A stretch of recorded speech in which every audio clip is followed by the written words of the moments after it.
Welcome everybody once again. Today we will discuss about the second part of the nuclear detector, that means the proportional counter. Before starting the proportional counter, I want to just revise our previous lectures which is related with the ionization chamber, and just we revise the disadvantage of the ionization chamber. In previous lecture we discussed the disadvantage of the ionization chamber, and the disadvantage is nothing but the nuclear detectors, that is ionization chambers, it is only detect the highly charged particle. They can't detect the low ionized particles. So due to this disadvantage, due to that limitations, and these limitations can be resolved in the proportional counter.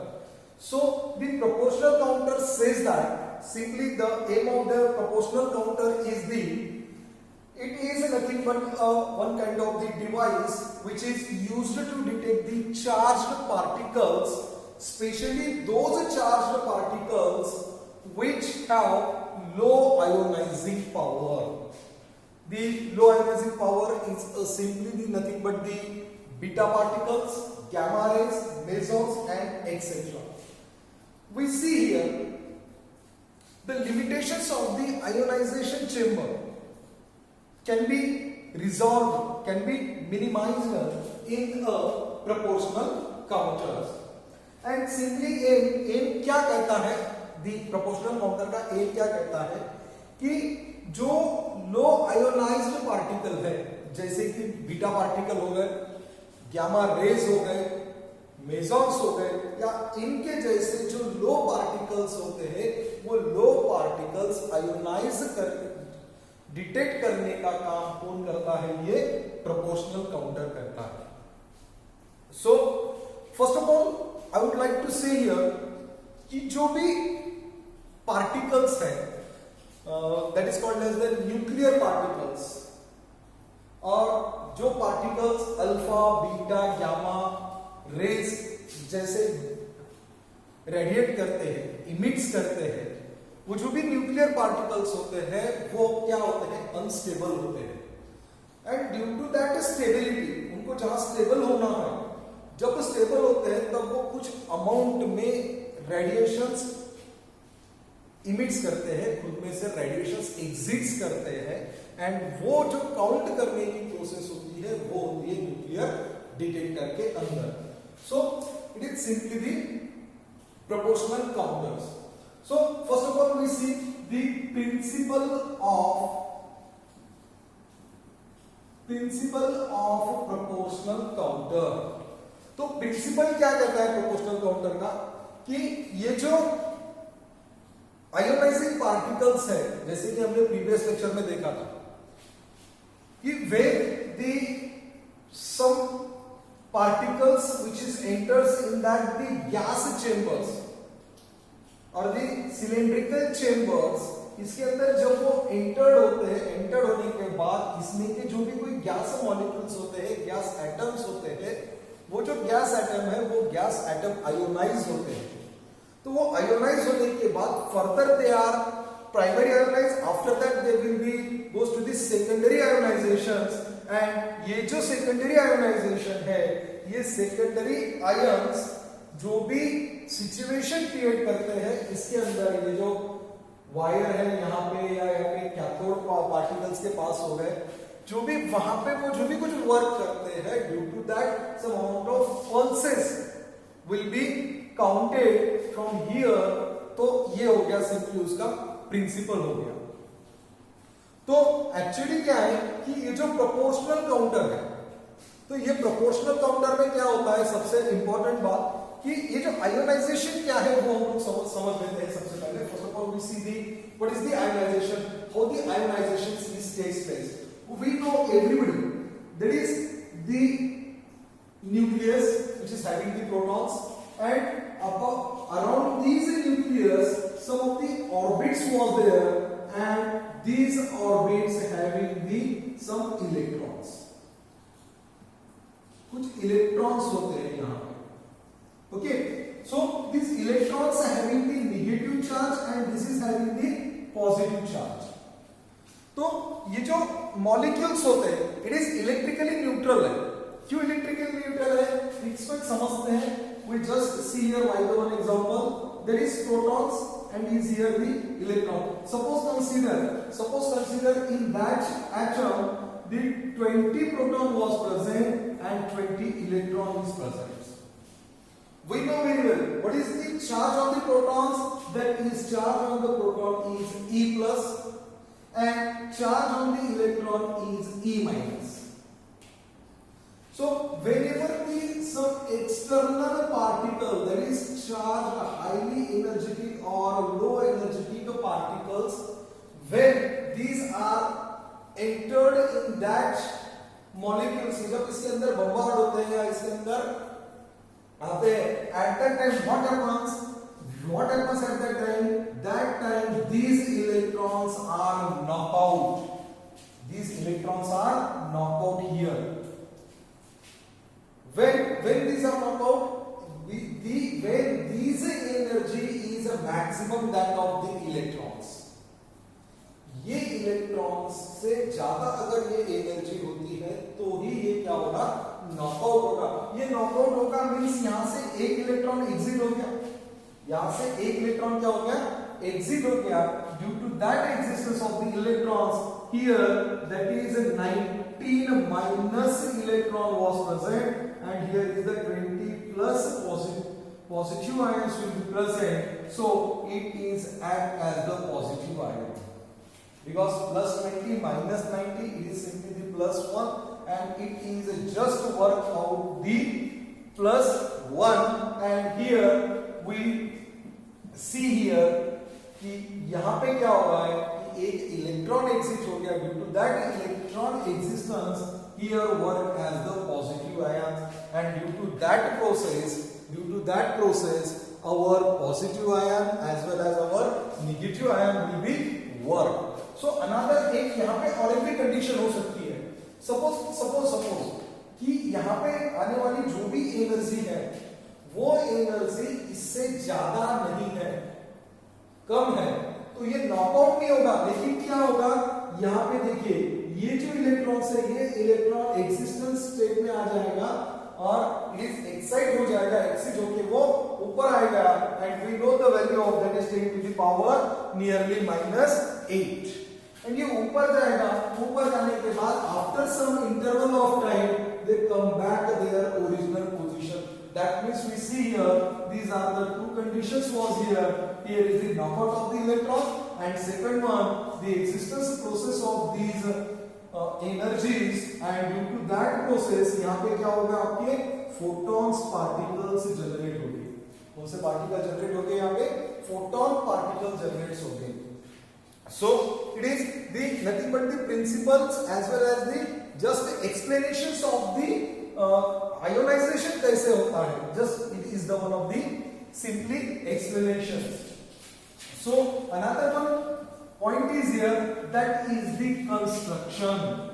तो principal हो गया, M हो गया, तो हम लोग अब हम लोग देखेंगे कि इसका कंस्ट्रक्शन कैसे है, that is a construction. So construction was same, जैसा आयोनाइजेशन चेंबर का कंस्ट्रक्शन था वैसे ही प्रोपोर्शनल काउंटर का कंस्ट्रक्शन है, बस थोड़े से माइनर चेंजेस है। Here that is cylindrical tube बोलिए या इसको एक सिलिंड्रिकल गैस चेंबर बोलिए आप। ये यहाँ पे मैंने इसको स्क्वायर में बताया है थोड़ा सा, तो ये जस्ट डायग्राम के सेफ्टी के लिए बताया कि डायग्राम अच्छी उतरनी चाहिए इसलिए बताया गया है यहाँ पे। तो ये जो सिलेंडर्स बनाया हुआ है it is complete made up of the metals. ये जो सिलेंडर है, ये सिलेंडर कैसे बनाया गया है, मेटल, और इसमें मैक्सिमम मेटल यूज किया जाता है, कॉपर्स के बना होता है। ये जो क्या है, ये कॉपर्स का बना होता है एंड इसकी जो लेंथ होती है, this length is nothing but the 20 centimetre and here is the diameter is nothing but the 2 centimetres. Diameter क्या है उसकी, 2 centimeters and the length of that cylinder is the 20 centimeters and this cylinder is made up of by the copper. ये हो गया पहला point. Second point में हम लोग क्या देखेंगे कि ये जो वायर है, ये वायर बना हुआ है टंगस्टन का. ये जो वायर है ये किस चीज का बना हुआ है? टंगस्टन का बना हुआ है. एंड उसकी जो डायमीटर होती है, ये टंगस्टन वायर की डायमीटर जो होती है ये होती है 2 into 10 to the power minus 3 to 5 into 10 to the power minus 3 centimetre. यानी बहुत बारीक होती है.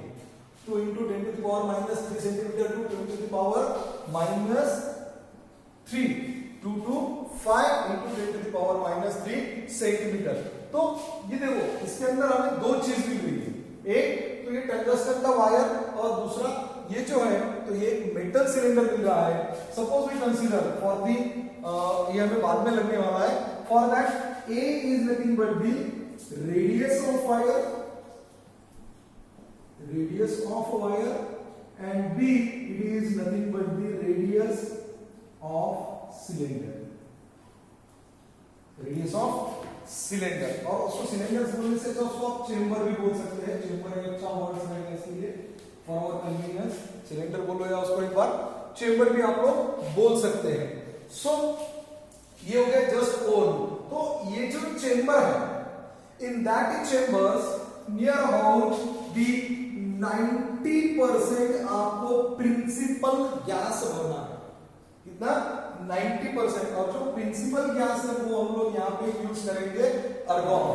यूज करेंगे यहाँ पे argon which is used for the principal gas and remaining 10% is the nothing but the our methane. that is polygas जिसको हम कह सकते हैं, that is a methane. और ये 10% मीथेन क्यों यूज किया है ये आपको मैं थोड़ी देर के बाद बताऊंगा. जैसे ही हमारा एक्सप्लेनेशन वहां तक आएगा तब मैं आपको उसको बता दूंगा. उसके बाद we see in the diagrams this tungsten wire is connected to the positive terminals here battery, and this chamber which is connected to the negative terminal of the battery, and this battery is nothing but the 200 volt to 800 volt. And across this we use the one of the resistance, it is also called as the load resistance. उसको हम load resistance भी कह सकते हैं RL को. And after that we see here one of the capacitor is used, and our previous lecture in that ionization chamber the one we circuit in the previous lectures we just one draw is here like that, and it is completely used like the amplifications as well as the counter. But for our better understanding I would like to separate this here, that is amplifications and our counter was there. So suppose now consider, now move toward the working. इसकी देखते हैं working कैसी होती है. ये हो गया constructions. Now we see the working. Before that I want to know just one thing about forget here. यहाँ पे क्या है, यहाँ पे हमें एक माइका की विंडो लगानी होगी. We just put the one of the mica window is here. For the purpose of that mica window is whenever these low or the high incident energetic particle was entered in the gas chamber, they can't be exist. वो बाहर नहीं जाना चाहिए, वो सिर्फ अंदर ही आने चाहिए. इसकी वजह से हमने क्या किया, यहाँ पे एक माइका की विंडो लगाई है. It is called as the one sided window. सिर्फ वो अंदर आ सकती है, बाहर भी. बहुत बार हमने देखा होगा कि कुछ घरों की भी ऐसी विंडो दिखती है कि सिर्फ अंदर का दिखता है, या बाहर के लोगों को अंदर का नहीं दिखता है पर अंदर के लोगों को बाहर का दिखता है. सच लाइक दैट ऐसी माइका की विंडो यहाँ पे लगाई हुई है, जो भी रेडिएशन आएंगे, सभी जो भी हाईली एनर्जेटिक पार्टिकल्स जो भी बाहर से आएंगे वो सिर्फ यहाँ पे एंटर होंगे, वहां से वो बाहर नहीं जा पाएंगे. So now move towards the working. अब ये वर्किंग क्या कहती है? So working is the simple.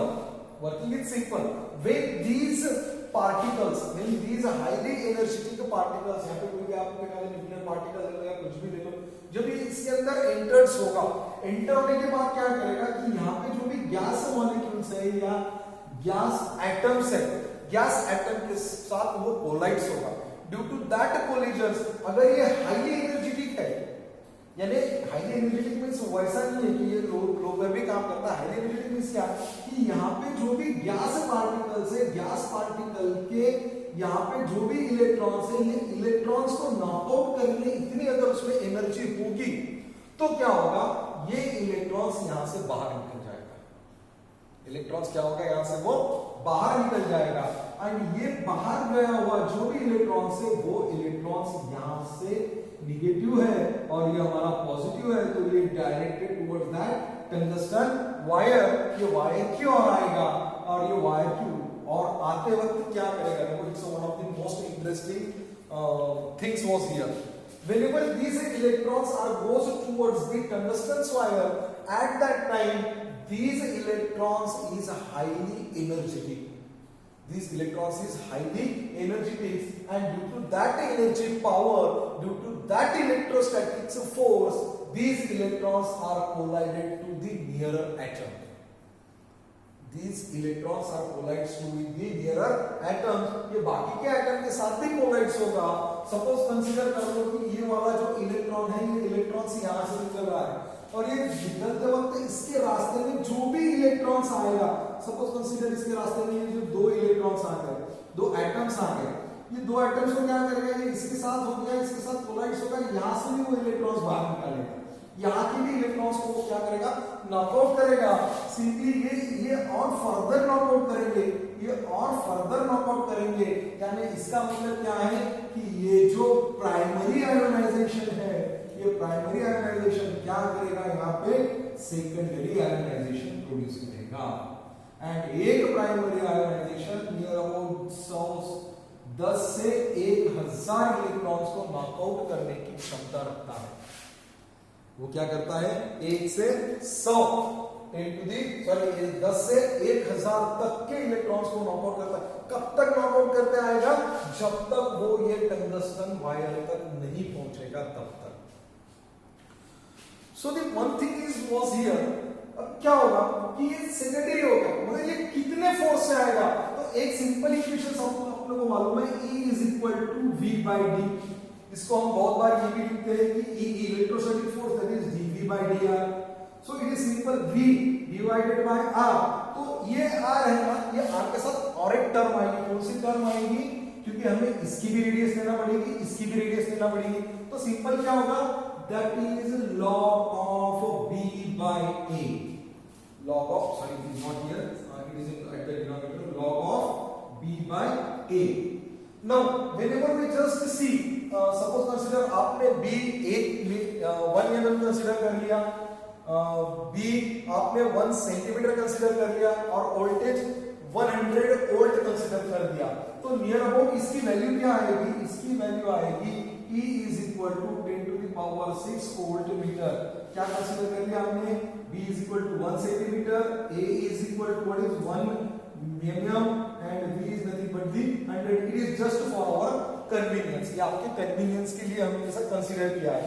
तो ये जो इलेक्ट्रोस्टैटिक फोर्स है, ये कितने इलेक्ट्रोस्टैटिक फोर्स से आएगा, ये आएगा 10 to the power 6 V by m। तो ये हो गया यहां तक आने की प्रोसेस। अब जो आपका इलेक्ट्रॉन है, आपके इलेक्ट्रॉन्स ने क्या किया, प्राइमरी से कन्वर्ट होकर कहां तक गया, वो सेकेंडरी तक गया।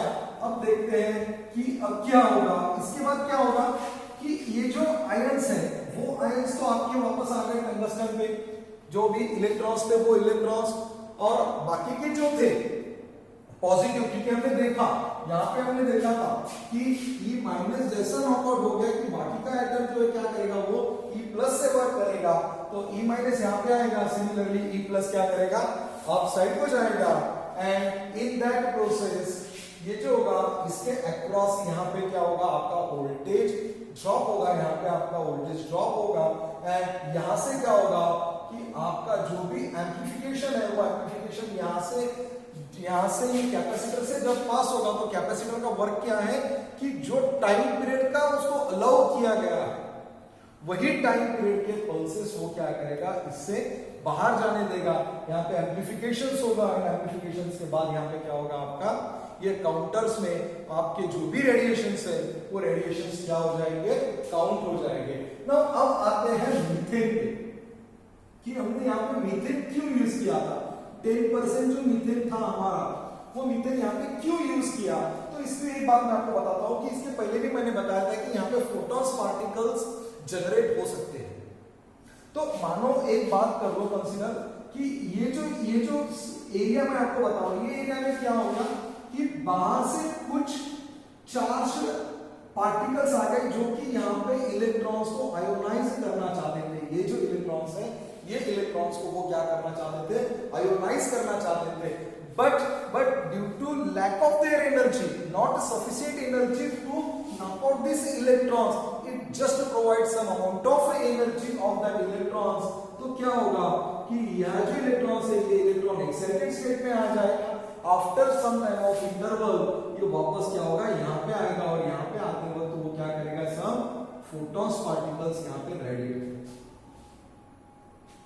तो ये फोटॉन पार्टिकल्स यहाँ पे आ गए, तो क्या होगा, ये फोटॉन पार्टिकल्स ऐसे ट्रैवल करेंगे सॉरी, ये फोटॉन पार्टिकल्स यहाँ पे ट्रैवल्स करेंगे। Due to that travelling these photon particles which is bombarding on that metal, these photon particles which is bombarding on these metals, and we know very well whenever the photon particles are collides on any metals, they work like the photoelectron, they works like the photoelectrons, and ये photoelectrons यहाँ पे produce होंगे, and due to that photon electrons further secondary ionizations are takes place here, and much more amount of energy will be generated. So ये सब process हमें रोकनी है, ये photons हमें यहाँ पे जनरेट नहीं होना देना है, वो जनरेट होने के पहले ही वहां पे उसको अपने को मिनिमाइज करना है। That's why we use here methane, that's why we use here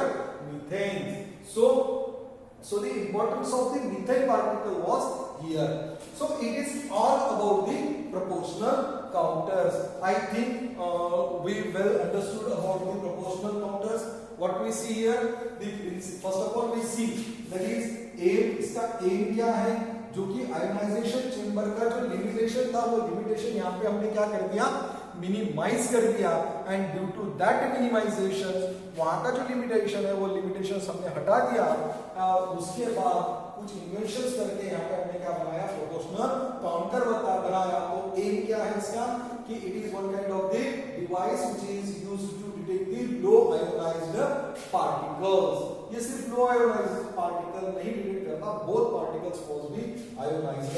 and after that we see the principles की प्राइमरी आयोनाइजेशन, उसके बाद सेकेंडरी आयोनाइजेशन के साथ ये प्रोपोर्शनल कैसा करेगा। तो ये प्रोपोर्शनलिटी की एक बात यहाँ पे बताना चाहता हूं मैं कि ये जो लोड रेजिस्टेंस है, ये load resistance is directly proportional to the primary ionisation. जो भी प्राइमरी आयोनाइजेशन होगा वो डायरेक्टली प्रोपोर्शनल होगा किसको, इस आयन को। That's why it is called as the proportional counter. After that we see the constructions. In that constructions the two things was very very important is here कि आपने जो भी चेंबर लिया है, this chamber is made up of the metals and we mostly use the metal of the coppers, and the length of that chamber is nothing but the 20 centimeters and diameter is the 2 centimeter. After that we see the tungsten wire, and these tungsten wires having the their radius वो भी बताया। उसके बाद ये तो आपको पता ही है कि ये क्या है, it is one kind of the insulators, जो कि ये tungsten wire as well as ये कॉपर्स, ये दोनों के बीच में किसी भी प्रकार का कनेक्शन नहीं होना चाहिए। Both are be separated with the help of this that is insulators. So ये हो गया आपका सब proportional counter. And next lecture में हम लोग सीखेंगे that is GM counters. So this all about the proportional counters. Thank you guys, have a nice day.